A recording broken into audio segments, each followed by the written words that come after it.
Have you ever felt that silent pain of being rejected not because of a lack of talent or preparation, but simply for being who you are? That's exactly what Jamila experienced, a young black woman, fresh out of university with an impressive resume and creative ideas capable of revolutionizing any company. Yet, it only took a few seconds during that interview to notice the cold stares, the fake smiles, and finally, to hear the phrase that would mark her life, *, you don't fit our company's profile. And the worst part, the manager didn't even open her portfolio, didn't bother to understand her story. The irony, 2 years later, Jamila returned to that very same company. But this time, she wasn't there as a job candidate. She wasn't asking for a job or an opportunity. She came back as the owner of the competing agency, the very agency that company was now desperately trying to hire in order to get out of a serious crisis. Just picture the scene, the same arrogant managers now sitting uncomfortably, forced to listen and follow the guidance of the woman they had once dismissed without even glancing at her resume. And this is where the big turning point lies. Jamila could have given up. She could have accepted that unfair sentence as the ultimate truth about her worth, but she chose a different path. She turned that rejection into fuel to create her own space, her own narrative. This isn't just a story of resilience. It's a silent manifesto against the prejudice that still closes so many doors. And if you think stories like Jamila's are rare, maybe it's because the market still isn't ready to hear all the voices that have been silenced. But today, as you learn about this incredible woman's journey, you'll see how rejection can become power, how obstacles can turn into opportunities, and most of all, you'll realize that your worth does not depend on the approval of those who fail to recognize true talent when they see it. Jamila arrived with her heart racing, but her mind full of hope. She had just graduated with honors in advertising from a respected university, and her portfolio was a living collection of bold ideas, award-winning academic projects, and praise from her professors. In her backpack, along with her work, she carried dreams, expectations, and the belief that this day would be a milestone in her journey. But the moment she stepped into that room, she felt the atmosphere shift. The stares were harsh, uncomfortable, almost accusatory. The manager didn't even try to hide it. Without flipping a single page of her work, he uttered the phrase that could make anyone's world collapse. *, you don't fit the company's profile. That wasn't just a no, it was a poisoned sentence, attempting to reduce an entire story to a stereotype. What many don't realize is that prejudice rarely shows up in screams. Sometimes, it comes disguised as fake smiles, weak excuses, and hollow evaluations. Jamila felt it all firsthand. She was judged for the color of her skin, for her beautifully styled natural hair, for not fitting the dominant aesthetic of that environment. It didn't matter how brilliant her ideas were, how her creativity overflowed through each project, or the transformative potential she carried. In the minds of those evaluating her, there was a mold and she didn't fit it. And how many stories begin this way? How many talented people have heard this kind of phrase, masked as professionalism? *, you're not a cultural fit. *, your style is a bit too different. * maybe another time. It's like hearing, you don't belong here, even when you've spent your whole life preparing to be exactly there. But here's a golden truth. The judgment of someone limited doesn't have the power to limit who you are. Jamila left that room without a job, but with her dignity intact, and that made all the difference. She understood that no was just a reflection of the short-sightedness of a system that still chooses based on appearances, not substance. If you've ever gone through something similar, know this: it does not define your worth. These are the moments when the greatest breaks from the status quo are born. Many of the world's most successful entrepreneurs heard no before they ever heard yes. The difference, they didn't let rejection shape who they were. And that, my friend, is the first turning point in the kind of stories that truly deserve to be told. Jamila walked out of that interview feeling like she'd taken a punch to the gut, her mind filled with questions. But she didn't let that moment bury her. She knew her worth, the journey she had built through sleepless nights, unpaid internships, underpaid freelance gigs, and a whole lot of resilience. With a solid technical background and a portfolio full of campaigns about empathy, social causes, and strategic creativity, she made a bold decision to turn that no into a chance to start something of her own. She opened her laptop, organized her ideas, and began offering her services through communication groups online, freelance platforms, and even door-to-door visiting local shops with ideas to improve their brand image. That was the start of her turning point, a quiet one, with no spotlights but a decisive one. In the beginning, the jobs were small, but she treated each one as if it were the biggest account in the city. A beauty salon asked for help with their social media. She created a campaign that truly generated engagement, using real stories from real clients. A nonprofit needed more volunteers. Jamila crafted short videos with emotional testimonials that gave the project visibility. With each delivery, she poured not just what she knew, but who she was. And here's a secret hardly anyone talks about. When you combine competence with authenticity, you become unstoppable. Jamila's advertising wasn't just beautiful, it was alive, honest, and transformative. And one campaign at a time, she started gaining not only clients, but respect. Her ideas began circulating among professionals, agencies, and even professors in the field. Suddenly, the girl who didn't fit the profile was being talked about by the big names in the business. Now, think with me. How many times have you doubted your abilities because of someone's judgments, someone who doesn't even know your story? Jamila realized that her talent needed to circulate, not wait for permission. And that's something anyone can do. Are you good with words? Start a blog. Love design. Offer rebranding services to small businesses still using amateur logos. Have a keen eye for social media. Do free profile audits for local accounts and send personalized suggestions. That's how Jamila grew by delivering value before charging for it.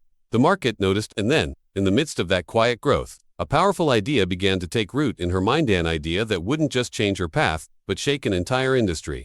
The idea came like a strong gust of wind in the middle of silence. Jamila was reviewing a campaign when she paused, looked at the screen, and asked herself, what if the problem isn't just mine? What if I could turn this pain into a bridge? She remembered not only the interview where she was rejected, but countless stories from colleagues black from the outskirts, women, LGBTQIA+, people with disabilities, all with stories of being silenced. Then, like a lightning bolt, she saw it clearly. The market was tired of the same voices, the same ideas, the same faces. And that's where visionaries shine. Where others see barriers, they see openings. Her plan wasn't just to start a company, but to build an ecosystem where diversity was the rule, not the exception.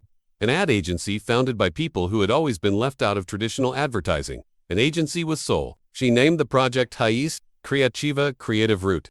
A name that spoke of origin, essence, and building from what's true. She spent days sketching the structure on paper, mission, vision, value proposition. But the most important part was in its DNA. Every professional would be chosen for their ability to see the world through different lenses. People with sensitivity, courage, and a genuine desire to make an impact. Jamila knew the market might say it was risky, but her heart told her it was necessary. She didn't just want to have a company. She wanted to rewrite the rules of the game. In fact, she even wrote an internal manifesto with phrases like, "Here, no one needs to fit in, only to be, and our creativity is born on the margins and blooms in the center." That spirit began to spread. Soon, collaborators started connecting with the mission, and hidden talents began to bloom like flowers after a storm. And so, without glamour, using a borrowed room from a friend and a computer paid in 10 installments, Jamila launched her vision. Her first clients were won over with bold but sensitive proposals: a conscious second-hand clothing brand, a vegan bakery from the outskirts, a collective of single mom entrepreneurs. In every project, she and her team poured something you can't learn from books: humanity. Their campaigns went viral not because of marketing tricks, but because of authenticity. They were stories told with respect, with soul, and with purpose. And that kind of communication hits deep because when the message comes from the heart, it goes straight to another's. The agency began to grow. They got featured in reports, invited to give talks, and most importantly caught the market's attention. But what Jamila didn't expect was that her biggest turning point wouldn't be an award or $1 million contract. It would be a reunion. 2 years. That's how long it took for Jamila to go from a discredited, newly graduated young woman to a national reference in purpose-driven communication. And don't think it was a fairy tale. She faced tight deadlines, sleepless nights, rejected pitches, tough clients, overdue bills, and constant doubts. But she persisted. And in doing so, she built something no one could take from her: authority. Meanwhile, the old agency, the same one that dismissed her without even reviewing her portfolio, was starting to bleed from the inside. Its rigid culture no longer resonated with the new consumer. Their campaigns lacked genuine engagement. Profits were down, and the company's image was fading. That's when the top management made a decision. We need a creative consultancy. And guess who came up as the market's top recommendation? That's right, Raiz Criativa, the agency Jamila founded. On the day of the meeting, the atmosphere was different. The room that once intimidated now set the stage for a kind of reckoning with fate. Jamila walked in with the posture of a leader, holding a solid presentation, strong numbers, and razor-sharp ideas. Her name had already made the rounds behind the scenes in advertising, but now she was standing in front of those who had once turned their backs on her potential. The manager who rejected her was there, shrinking in his chair, visibly uneasy. He recognized her instantly.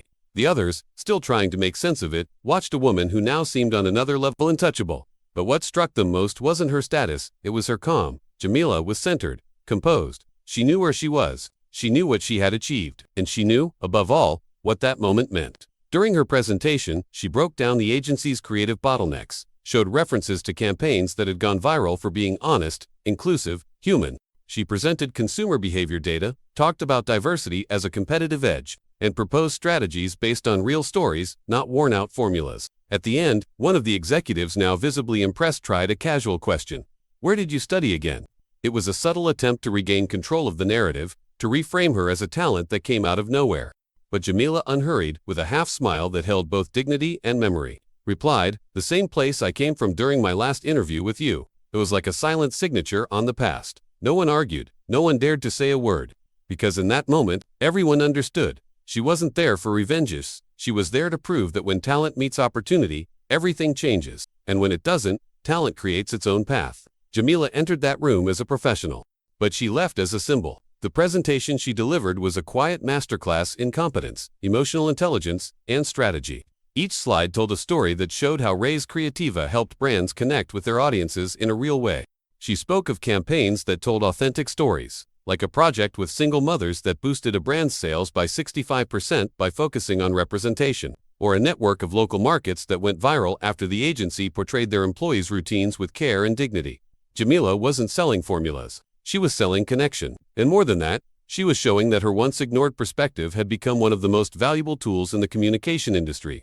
Throughout the meeting, the energy shifted. Discomfort gave way to quiet admiration. Those who once dismissed her now listened as if they were in the presence of something rare. The manager who rejected her barely made eye contact, pretending to take notes he wasn't writing. But Jamila, with a serenity that was almost disarming, continued confidently. And here's the lesson. Presence can't be bow-tits built. And she built hers on the very things others had discarded: her origin, her essence, her courage to persist even when told she didn't belong. When one of the executives asked where she had graduated, the question came disguised as curiosity but carried the hidden intent to explain the unexplainable. How did someone who didn't have the profile get so far? Jamila's response was a masterclass in elegance and strategic memory. "The same place I came from during my last interview with you." She didn't need to raise her voice or make a show. She just looked them in the eye and let her words do the work. That phrase was a sharp reminder that talent doesn't disappear just because it's underestimated. It grows, gets stronger, and one day comes back to transform the very space that once rejected it. The impact of her words wasn't immediate, but you could see it in the room: tense faces, averted eyes, and a silence heavier than any argument. Jamila had won the game in the most powerful way possible, with results, truth, and dignity. And that's when the tide began to turn, not just for her, but for an entire structure that was about to be confronted head-on. Jamila didn't let her ego lead. She knew that moment was bigger than herself. It was about breaking a cycle. At the end of the presentation, everyone expected a proposal, a signed contract, the usual, "Let's work together." But she surprised them. She said, in a firm voice, "Raiz Criativa accepts the challenge under one condition." The room fell silent, and in that pause, she delivered her demand, that the company implement a real inclusion plan, with concrete actions. "We don't just want to change the advertising message. We want to transform the structure that feeds that message." It was like shining a light into a room the market had always kept in the dark. And the most incredible part, she didn't just talk, she delivered a ready-made plan, step by step: internal training, revamped hiring processes, mentorship for leadership, active diversity committees, all laid out in detail. The impact was immediate. Executives exchanged looks, some uncomfortable, others visibly irritated for being challenged in their own house. But Jamila remained calmly strategic. She opened a dossier packed with undeniable data. Companies with racial diversity in leadership perform up to 35% better financially. Organizations with inclusive policies have higher innovation rates and customer loyalty. She also presented a case study of a major international brand that had made this transition and recovered market value after a reputational crisis. Then came the hardest blow: a collection of anonymous testimonials from former employees of that very agency. Speaking of silent exclusions, cruel jokes, unfair promotions, there was nowhere left to hide. The masks began to fall. The CEO, who until then hadn't said a word, called for a break. The directors met for over 3 hours. The walls of the agency, once filled with arrogance, now radiated uncertainty. At the end of the day, the response came. They accepted. But it wasn't out of kindness, it was for survival. They understood that to stay in the game, it wasn't enough to look modern, they had to be. The contract was signed with all the clauses Jamila demanded. Raiz Criativa took the account. But more than that, it took on the role of a transformation agent. Internally, that agency would now undergo a deep overhaul. And the most symbolic part of it all, the woman who was once rejected for not having the right profile was now setting the new standards for the company's culture. The stories were changing. And finally, the market was starting to listen. That agency, once proud of its creative excellence, was now facing the harsh reality that it had normalized toxic behavior for years. And it was in that setting, inside previously untouchable meeting rooms, that the most necessary confrontation took place. The workshops led by Raiz Criativa weren't just motivational talks. They were intense gatherings, with real dynamics, ethical confrontations, and activities that exposed the company's hidden flaws. One of the exercises, for example, simulated a hiring process where evaluators couldn't see the candidates' photos or names. The results were shocking. Profiles that were usually discarded, like that of a black woman from the outskirts, rose to the top of the ranking. The manager who had rejected Jamila looked visibly unsettled. It was as if he were faced with undeniable proof of his own blindness. But the most striking moment came during a group discussion. A young black intern, quiet, always reserved, raised his hand and said, "You know why I never spoke up? Because I learned to hide before getting fired." The room fell silent. The manager lowered his eyes, and that's when the armor began to crack. He tried to say he didn't remember doing anything offensive, but more stories followed. Jokes about hair, accents, clothes, subtle but constant remarks that slowly eroded the self-esteem of people who just wanted to work with dignity. Jamila watched it all with a firm posture but a heavy heart. Because those weren't just generic comments, they were fragments of many stories like hers, the kind that nearly made talented people give up trying to exist in the industry. Given the weight of the testimonials and the manager's passive resistance to take real accountability, the board's decision was inevitable. He had to be removed, not out of revenge, but because he symbolized everything the company claimed it wanted to change. It was a difficult but necessary decision. After the announcement, something shifted in the air. Other employees, once silent, began to speak up. They proposed initiatives, suggested improvements, asked to be part of building a new environment. The energy changed. Fear was replaced by a rare feeling in corporate spaces, hope. And Jamila, witnessing it all, didn't feel relief or revenge. She felt purpose. Right there, in the building that once made her feel invisible, a new culture was being born.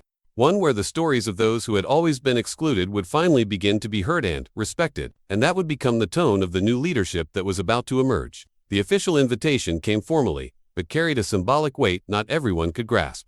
The agency, deep in a process of rebuilding, wanted to mark this new chapter with an internal repositioning event, and they proposed that Jamila be the leading voice of this fresh start.